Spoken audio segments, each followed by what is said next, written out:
Ya. Iya, ini jaringannya suka putus-putus. Pakai handphone. Nggak usah, ini ada.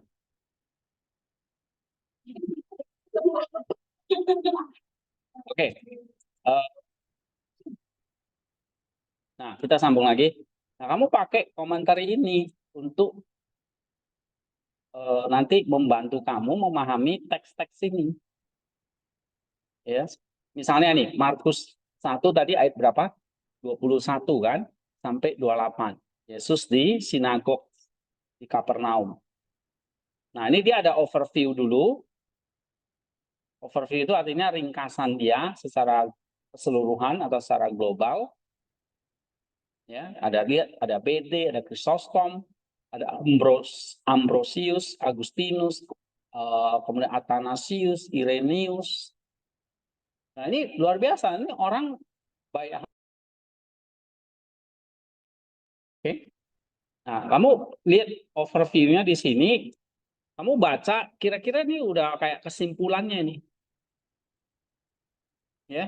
Nah, kamu bisa terjemahkan kan? Kamu baca ayat 24, apa kata BD, ya, Agustinus. Itu dia menarik, dia tiap ayat ya.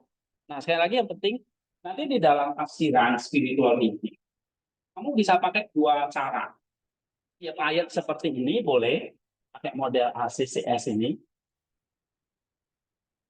Ya, ini lebih lebih teliti lagi, lebih detail. Ya. Nah, tiap ayat 25 dan sebagainya. Untuk pemula ya, misalnya kan itu begitu. Misalnya ada 10 ayat, ya udah ayat 1, 2, 3, 4 dan seterusnya gitu. Atau kamu bisa kelompokin, misalnya 1 dan 2, 3 dan 5 sampai 5, ya, 6 sampai 8, 9, 10. Itu boleh pakai model ini. Atau model yang ketiga, gabungin semua. Jadi ambil intinya apa, diceritakan. Gitu. Ya, nah seperti yang saya lakukan, saya kalau kamu lihat di sini nanti, dia kan ada berapa ayat nih? 23 sampai 26. Ya. Eh, berapa ayat tuh? 23, 24, 25, 26, 4. Nah, tapi saya nggak tiap ayat saya uraikan, tapi keseluruhannya. Keseluruhannya. Harusnya sampai 28 ya. Ini terjemahannya kurang. Eh, sampai 28. Nah, keseluruhannya di nggak pakai ayat 1, 2, 3, nggak tiap ayat gitu, tapi secara keseluruhannya. Nah, itu juga bisa dipakai ya. Tapi kalau kayak Mazmur kemarin, nah itu tiap ayat gitu ya. Nah, untuk pemula memang masih mau belajar mendalami ya harus tiap ayat gitu ya. Nah, ini kalau di buku ini dikasih nih tiap ayat ini. Karena kan ini komentari ya. Sampai ayat 25. Nggak lengkap ya, dia nggak sampai 28. Oh, ini benar-benar ya. Kemudian dia sambung ke oh 29 udah beda lagi ya. Jadi dia bisa sampai ayat 25 ya, kadang nggak lengkap gitu. Oke. Nah, sekarang kita lihat ya. Tadi pendahuluannya sudah. Nah, baru teks Yunaninya ya kita belajar terjemahan, kalian bisa pakai Bibleworks ya. Terjemahin sendiri, coba baca. Masih ingat nggak nih Yunaninya? Kai Eutus N T Sunago G Auton Anthropos Akatarto Anekrasen, Legon,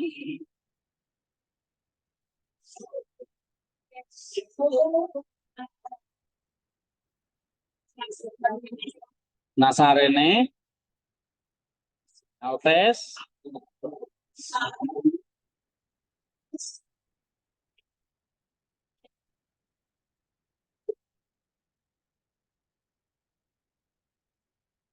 hmm.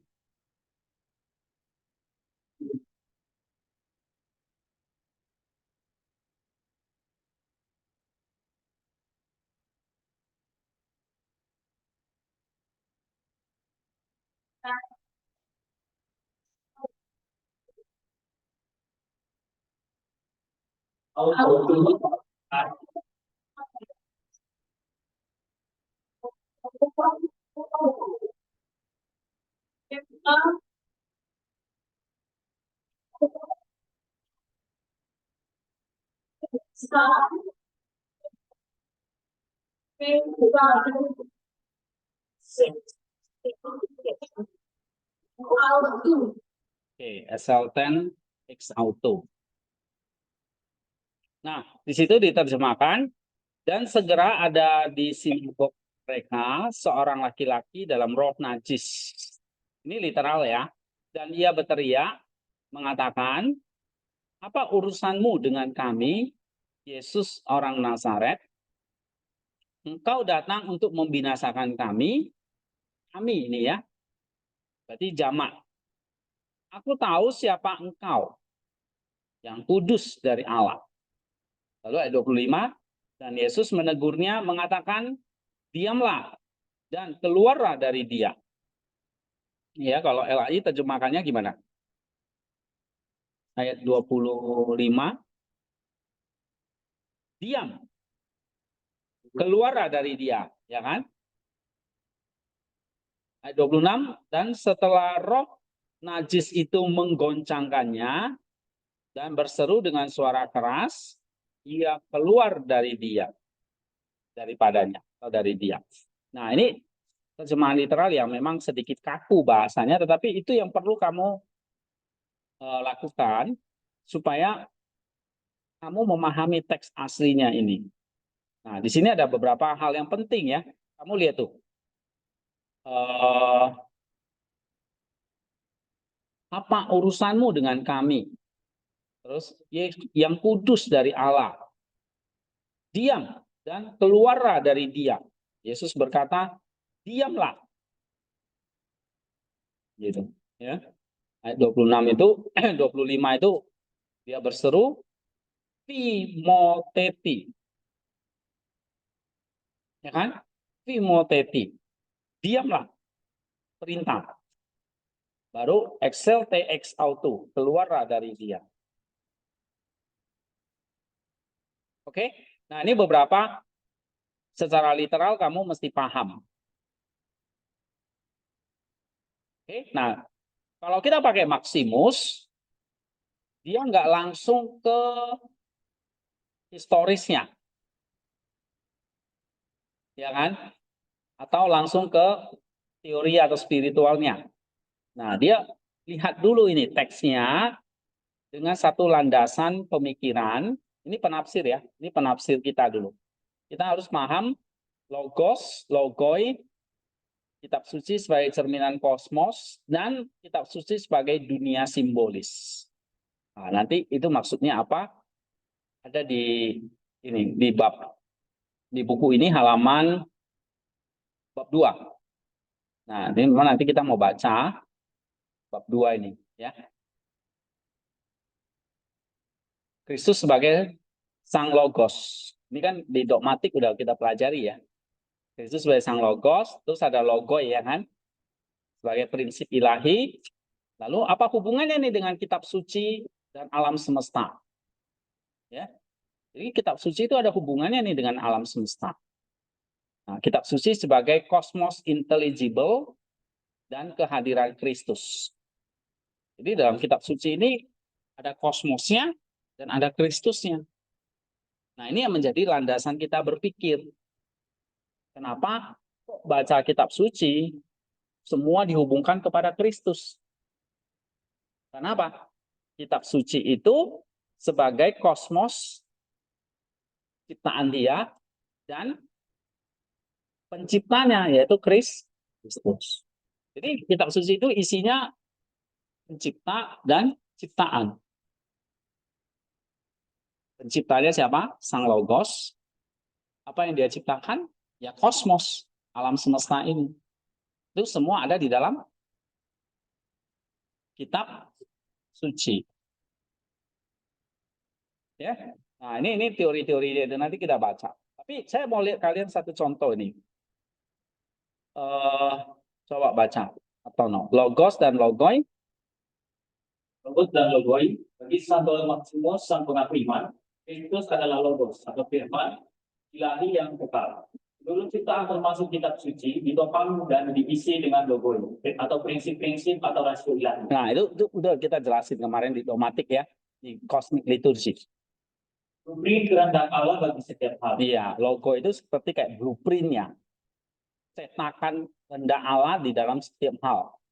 Setiap pohon, setiap makhluk hidup, binatang, itu semua punya logonya, punya logosnya, atau blueprintnya.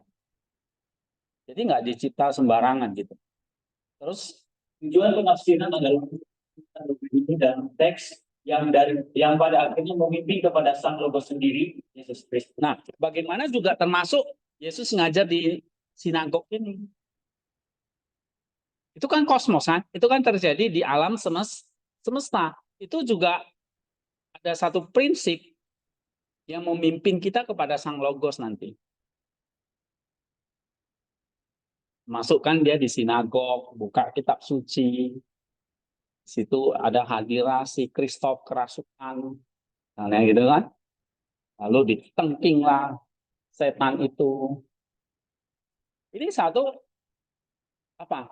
Di dalam teks ini ya, lihat tuh. Ada logonya. Apa saja logo yang ada di dalam situ? Ada orang-orang, ya kan? Oke? Ada logo di situ. Ada kitab suci. Kitab suci itu logo bukan? Logo karena ciptaan. Terus ada siapa lagi? Termasuk si setan. Terus apa lagi? Ada banyak orang di situ jemaatnya. Iya kan? Nah, di situ ada logo. Terus kitab suci sebagai cerminan kosmos. Bagaimana alam semesta adalah buku yang menyatakan kemuliaan Allah. Kitab suci adalah dunia simbolis yang diwahyukan. Nah, tuh, coba nih. Alam semesta itu seperti buku kitab yang menyatakan kemuliaan Allah. Ya, Mazmur 19 ayat 1. Dan kitab suci itu dunia simbolisnya yang diwahyukan. Terus setiap peristiwa, keadaan, dan kata di dalamnya memiliki dimensi historis dan sekaligus dimensi spiritual yang lebih dalam, yang mencerminkan tatanan kosmis dan pertempuran antara yang ilahi dan yang chaos. Ya, lihat. Apa dalam dimensi historis ini, dalam dunia simbolis ini, kitab suci ini, kan ada alam semestanya. Alam semestanya, apa yang terjadi di alam semesta di Markus ini? Yesus masuk ke sinagog, di situ ada banyak orang, lalu Yesus mengajar, tiba-tiba ada chaos kan? Chaosnya apa? Ada orang kerasukan. Nah, itu seperti satu, jadi tatanan kosmis, alam semesta itu juga gitu. Allah menciptakan alam semesta dengan baik, tiba-tiba Adam jatuh dalam dosa. Chaos. Nah, sama di sinagog ini, rumah ibadat lagi. Ada orang jadi jangan heran kalau di gereja juga ada orang kerasukan, apalagi di STT gitu. Ya kan? Berarti ini simbol apa? Kitab suci itu ada simbol apa ini? Simbol apa? Tatanan kosmik dan pertempuran antara yang ilahi dan yang chaos. Nah, jadi Maximus lihat dalam kitab suci ini cerminan kosmos antara peperangan antara yang ilahi dengan yang chaos, yang kacau. Ya, terus itu sebagai dunia simbolis. Orang yang diracunkan di dalam sinagoga bukan hanya seorang pribadi yang menderita, tetapi sebuah simbol dari kondisi umat manusia dan bahkan ciptaan yang ditawan oleh kuasa-kuasa chaos dan dosa yang perlu dibebaskan oleh Sang Roh. Nah, jadi kalau kamu baca Maximus, dia akan ngomong seperti ini. Orang yang kerasukan dalam sinagog tadi, itu adalah satu simbol dunia yang kacau. Tatanan kosmis yang chaos. Ya kan? Satu orang kerasukan ini jadi membuat huru-hara semua. Nah, ini Jakarta ini ada satu pendemo yang ditabrak mobil Brimob. Mati. Mungkin dia cuma ikut-ikutan, dia driver Gojek ya nggak salah ya. Mati, Afan Kurniawan, baru umur berapa itu? 24 tahun atau ya umur 24. Seumuran kalian lah. Tabrak mati. Satu orang mati, chaos. Semua ribut. Katanya mau rusuh dan sebagainya. Ya kita doa semoga nggak terjadi. Nah, kira-kira kayak gitu. Jadi tatanan kosmis ini, kitab suci ini sudah kasih tahu. Ya, satu orang kerasukan ini adalah satu simbol kondisi umat manusia. Ciptaan atau kosmos ini yang ditawan oleh kuasa chaos, dosa, tapi perlu dibebaskan oleh Sang Roh. Nah, dari sini aja kamu udah paham apa? Coba kamu bikin homilinya apa? Kamu akan kasih poin apa?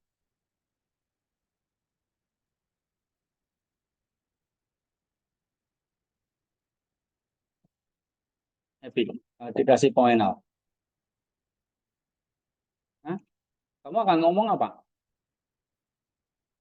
Kita perlu Sang Logos untuk tatanan dunia yang nah, sudah keren. Ya kan? Kitab suci ini kan dunia simbolis ini. Dia hanya kasih ini simbol dari ada satu orang kerasukan. Ini membuat satu sinagog itu kacau. Ini satu simbol apa? Kondisi kita ini umat manusia yang ditawan oleh dosa yang membuat kacau. Kayak di Jakarta itu satu kota itu kacau gara-gara satu orang chaos. Ya. Maksudnya satu orang meninggal ditabrak sama polisi itu, Brimob. Nah, gitu. Daset kan? Atau enggak?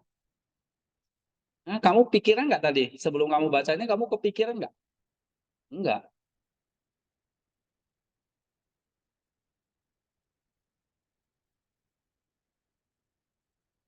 Oke? Nah, ini satu simbol tadi satu dunia simbolis yang kacau, tapi perlu ditertibkan lagi oleh siapa? Siapa yang menertibkan orang ini? Kristus, Sang Logos. Jadi kalau kamu bisa aja kasih poin kayak gini. Chaos perlu ditertibkan oleh Logos. Kamu bisa khotbah itu. Nenong. Nong.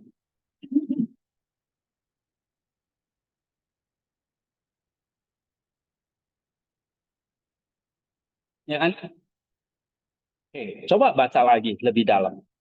Sekarang ke kondisi penafsir. Nah, kita kan mau menafsir kitab suci ini yang penuh dengan simbolis. Kitab suci itu penuh dengan cerminan kosmos dan logoi. Dan kita tahu ini kayak peperangan logos dengan kuasa jahat. Cosmic battle ini. Nah, kamu sendiri gimana nih sekarang? Waktu baca ini, coba baca atau no? Kita sebagai penafsir tidak dapat mendekati teks ini dengan netral. Nah, nggak bisa netral. Terus untuk memahami pergumulan kosmis antara yang kudus dan yang najis, Nafsir sendiri harus mengalami katarsis atau pemurnian melalui praksis keutamaan. Iya. Kamu sudah memahami ini. Teks ini penuh dengan chaos ini. Kamu sebagai penafsir, ya, di situ dikatakan harus mengalami pemurnian. Jadi mendekati teks itu dengan kemurnian. Ya. Coba sebelum dulu lah, sebelum mempelajari teks, Untuk mempelajari nafsir tidak biasa hanya melihat nafsir dan spektakuler, abaikan dimensi pertempuran spiritual dan pengakuan kristologis yang mendalam. nah tadi kamu akan lihat teks ini cuma apa? Iya, ini mujizat spektakuler kan, Yesus bisa mengusir roh jahat. Atau ini mujizat yang viral ini ya kan? Ini sebelum kamu mempelajari teks atau sebelum kamu eksegesis nih. Tapi nanti setelah kamu eksegesis atau kamu mempelajari teks, kamu akan apa? Beli keutamaan seperti hati, doa, sang penafsir dimurnikan dari roh najis, egonya sendiri. Nah, jadi kalau kamu nanti udah baca teks ini, kamu akan mengalami satu pemurnian tentu dari chaos tadi. Apa itu? Dari roh-roh jahat, roh-roh najis tadi. Sombongan, ya mungkin bukan roh dalam pengertian roh jahat yang sesungguhnya, tapi ini secara simbolis apa? Kemarahan, kesombongan, nafsu. Ya, terus Dalam pada sini dia menjadi lebih peka untuk melihat kelihatan pengakuan yang sebenarnya dari roh jahat dan otoritas yang comes dari sang logos. Nafsir menjadi pengalaman spiritual, bukan hanya intelektual. jadi penafsiran itu jadi pengalaman kita. Kamu itu kayak masuk, kamu itu kayak orang yang rasukan itu. Kamu harus mengalami ditertibkan oleh sang loh. Nah, jadi nanti setelah mempelajari, kamu harus jadi lebih peka mendengar teriakan pengakuan yang sebenarnya dari roh jahat. Apa teriakan roh jahat itu? Nah, ini. Apa urusanmu dengan kami? Hai Yesus orang Nazaret. Apakah engkau datang membinasakan kami? Aku tahu siapa engkau yang kudus dari Allah. Nah, nanti kita akan jadi makin peka. Oh, Yesus ini kudus dari Allah. Aku ini najis. Nah, sehingga kita mau dibungkam. Mau ditertibkan oleh Sang Logos. Sama, kita ini semua tuh chaos ini. Sukanya tadi, hal-hal yang jahat. Nah, maka kita perlu peka ya, bahwa ada Sang Logos nih yang kudus dari Allah yang mau menertibkan saya. Nah, ini kayak jadi pengalaman spiritual ya. Jadi bukan intelektual saja. Nah, ini yang kita perlu sadari tentang kondisi penafsir. Jadi kondisi penafsir itu ya nanti di bab 3 nih, kondisi penafsir harus mengalami namanya katarsis dan prakteknya nanti sebagai prasyarat. Ya.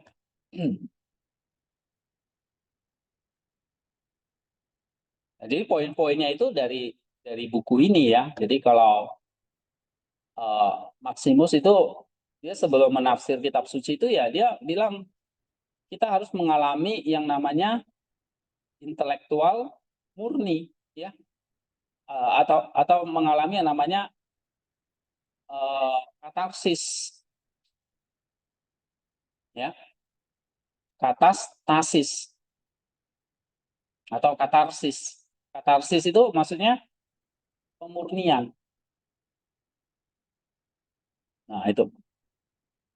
Oke, setelah kita udah ngerti nih, kita berhadapan dengan teks seperti apa, kita harus menjaga kemurnian. Nah, baru kita bergantung. Jangan mengandalkan kemampuan atau pandaian kita, tapi juga bergantung kepada apa? Iya, Theakaris ya, anugerah dan Roh Kudus. Coba baca lagi. Marilah yang haris. Entah mengalami dimensi spiritual Yesus. Hanya Roh Kudus yang dapat membuka mata hati untuk melihat Kristus sebagai Ho hagios Theo. dan memahami kuasa firman-Nya yang menciptakan ulang. Oleh karena itu, eksegesis ini adalah sebuah karya Tuhan, sebuah ketergantungan penuh pada penggerak roh. Bukan hanya mencerminkan pikiran manusia. Iya, tadi ya. Jadi kita memang bergantung juga bagaimana Roh Kudus itu membuka ya mata hati kita supaya kita bisa melihat Kristus sebagai yang kudus dari Allah tadi. Ya. Nah, memahami kuasa firman-Nya yang mencipta umat. Ya, tanpa rahmat ilahi ini ya kita sulit ya, mustahil memahami dimensi spiritual teks ini. Ya tadi makanya kamu hanya ujung-ujungnya dimensi moral doang. Nah, kamu harus mempersiapkan dirimu. Jadi ini semua di dalam eksegesis. Ini eksegesis itu bukan cuma buka Bible Walk terus baca-baca gitu, udah. Termasuk kita ini harus dipersiapkan. Penafsir sendiri. Ya, harus berdoa, minta hikmat atau tuntunan dari Roh Kudus. Supaya membuka pikiran kita, oh, ini toh Yesus yang kudus dari Allah. Ya, supaya kamu bisa apa? Melihat Kristus sebagai yang kudus dari Allah. Hagios Ute.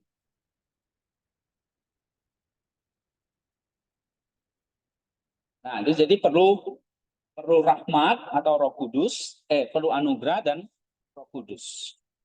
Nah, jadi poin 4 dan 5 ya. 4 dan 5 ini penafsirnya. Tapi poin 3 landasan teologinya ya kita memahami teksnya, naturnya seperti itu. Kamu mau baca ayat manapun, kalau itu kitab suci, dia selalu ada logos, logoinya. Dia selalu ada kosmosnya. Dan kitab suci itu simbolisnya. Nah, kamu temukan itu. Ya. Oke, nah sekarang kalau masuk ke tafsirnya sudah beres nih, baru kita lihat. Lihat teks itu, pemahaman kita adalah teks itu adalah sebuah kesulitan, aporia. Apa namanya? Aporia. Jamaknya aporiai, kesulitan-kesulitan. Nah, sehingga mengatasi kesulitan atau aporia itu sebagai pintu atau gerbang masuk ke makna spiritual. Jadi nggak langsung spiritualnya, tapi dari teks itu kamu lihat ada sesuatu yang sangat sulit ini kamu pahami. Misalnya ayat mana? Ayo, coba. Ayat mana yang sulit?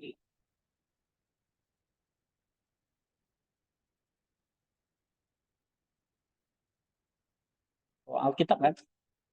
Ya, ini wiki udah keren nih, nggak perlu Alkitab lagi nih. Hah? Alkitabnya udah dibuang kemana kamu?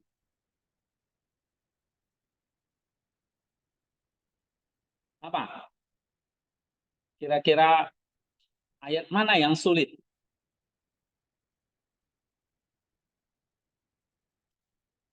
Ini sampelnya. Oh, bentar lagi. 2 menit lagi. Coba siapa ini? Nenong. Apa ayat yang sulit menurut kamu di situ? Markus Nenong, bukan Matius.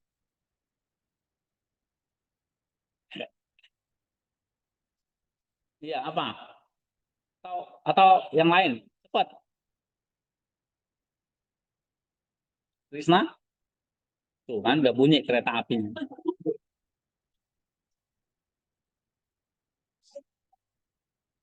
24. Coba baca. Iya, benar ya. Apa urusanmu?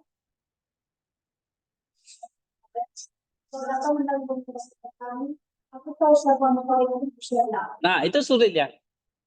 Kamu nggak ngerti ya, maksudnya apa ya? Maksudnya apa sih ini setan itu ngomong yang kudus dari Allah itu maksudnya apa? Misalnya gitu ya. Oke, apa lagi? Coba Lestari ini. 20 berapa? 27. Oke, bacakan.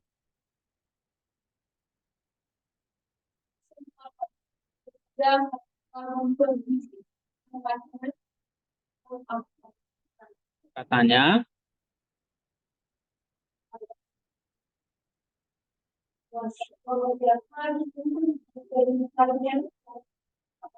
iya. Itu apa yang sulit menurut kamu?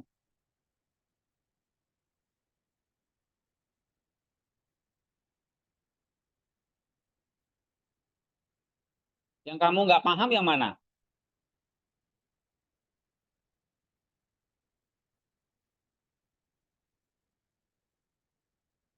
Hah? Lestari ini. Yang kamu nggak paham mana? Yang keras ngomongnya. Hah? Semua. Ya apa? Ya, misalnya nih, apa sih maksudnya eh, satu ajaran baru disertai dengan kuasa, dia memberi perintah kepada, mungkin ini ya terjemahannya saya pakai yang ini agak beda dengan yang lama. Ayat 27 kan? Ya. Apa ini? Satu ajaran baru disertai dengan kuasa. Ia memberi perintah kepada roh-roh jahat dan kok taat kepada Yesus, ya kan? Ini saya nggak paham nih, kok bisa ya roh jahat itu taat kepadanya? Misalnya gitu. Ya. Ada lagi? Hah? 25. Oke, Nenong baca. Ya, 22. Nah, apa yang sulit di situ? Diam, keluar daripadanya. Maksudnya apa itu ya? Oke. Apa lagi? 23, Lismar, ya.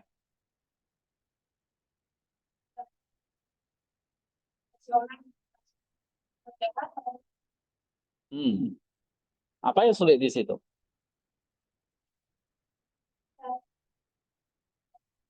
Ah, ini bagus. Kok bisa di rumah ibadah ada orang kerasukan roh jahat? Ya kan? Padahal ini rumah suci, rumah ibadah ini. Kok bisa ada orang kerasukan roh jahat? Nah, itu kan hal yang kita kadang-kadang mesti jawab itu. Kok bisa gitu? Itu hal-hal yang sulit itu. Apalagi? Dua? Oke, 22.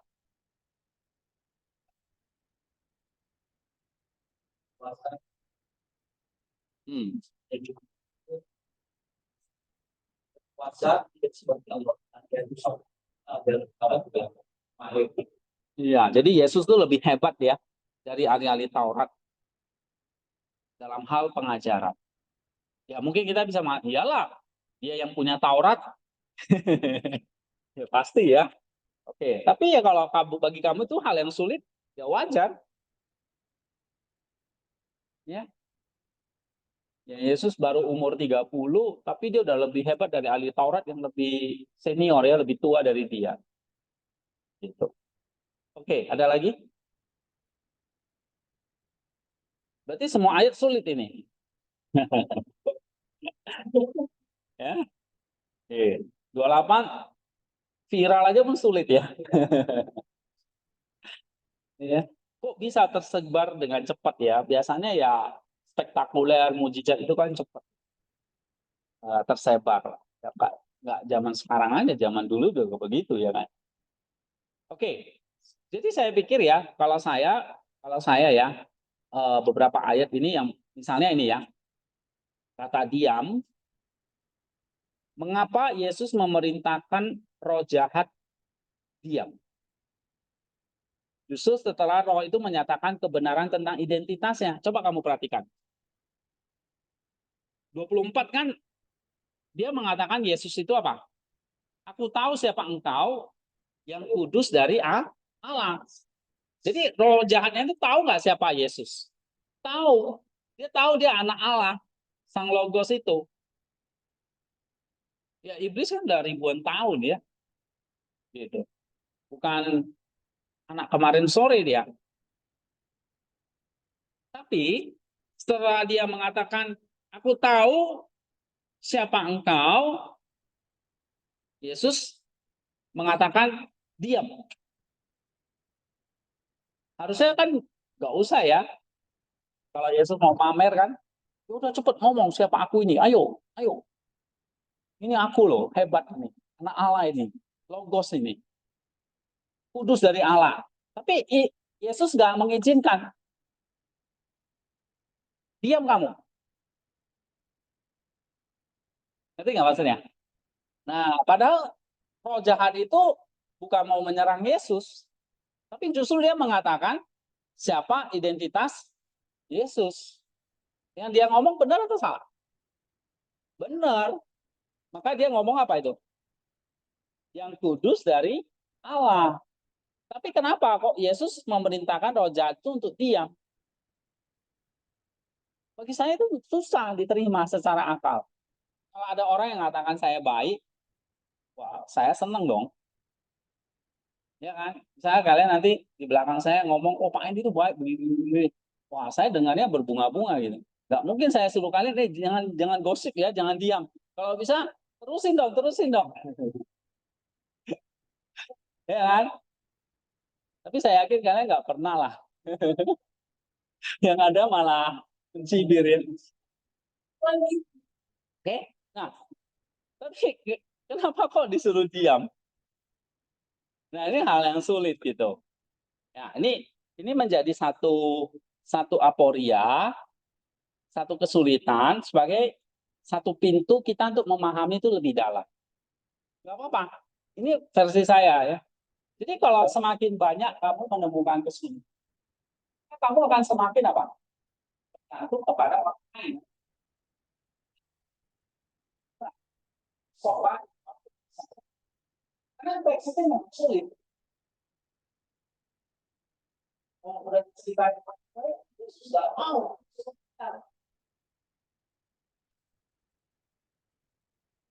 Manusia untuk Yesus enggak. Nah, ini satu kesulitan. Nanti kan ada bagian cerita lain. Ini membuat kita menyadari bahwa ini pintu masuk nih ke makna spirit. Oke ya, sampai di sini dulu. Nanti kita sambung lagi.